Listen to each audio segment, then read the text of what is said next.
Aga-agang baho. Kasi ang tagal na nangongolekta ng basura dito. Hoy, Ano? ano ba yung ginawa mo? Wala na yung patay na yung gumawa niyan. Kahit na. Alam mo naman na hindi tamang tapunan dyan. Diyan ka magtatapon. Tapos magreklamo ka napakabaho. Ang laki ng problema mo. Isang balde lang yan eh. Ano ba? Hindi mo ba alam na ang isang balde na tinapon mo, pwedeng maging dahilan na sakuna? Isang balde.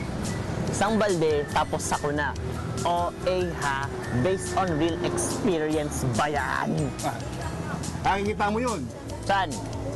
Oh, yun. Yun. May namatay dahil sa isang balding basura na tinapon ng walang kwentang walang disiplina ng residente. Teka, dahil sa isang balding basura na tinapon ng walang disiplina mong kapitbahay, ayan ang nangyari? Ginaya kasi siya ng iba ko pang kapitbahay. Kaya ayun, dumami ng dumami yung basurang bumara sa estero. Labis-labis naman yan. Teka, paanong babahan ng ganun kung ito lang eh? Ayan lang oh. Diba? Sa Philippine Development Plan, may cluster tungkol sa paghahanda sa nagbabagong klima. Sa PDP, mayaman man o mahirap, sa pag-unlad, kasama ka. Pero, teka, anong kinalaman ng basura dun? Di ba nga, ang maayos at kalikasan ang nagpapagaan ng epekto ng mga sakuna. Sabi mo eh. Para mapanatili ito at mabawasan ang epekto ng mga sakuna, kapaloob sa PDP na kailangan nating isaayos ang usapin na may kinalaman sa basura. Dahil ito, sa mga dahilan na pagkasira ng ating kalikasan. Dahilan? Ano-ano naman yun? Simple lang.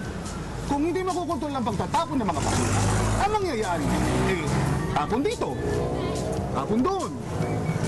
Alam mo na ba, sa loob lang ng isang araw, Pilipinas, nakakakolekta ng 30,000 tons ng basura at mga 8,000 doon ay galing lang sa Metro Manila.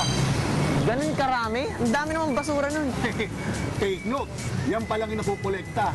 Hindi ba kasama yung mga hindi ba nakolekta?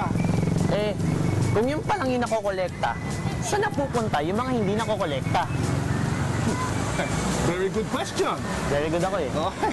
Yan, bumabara yan sa mga kanal, estero, ilog, siyang nagiging sanhi ng pagbaha, pagbaho ng lansangan at pagkasira ng kalikasan. Huwag kang mag-alala. Hindi na ako magtatapon ng basura at may PDP naman na tutulungan tayong isaayos ang maling sistema sa pagtatapon ng basura.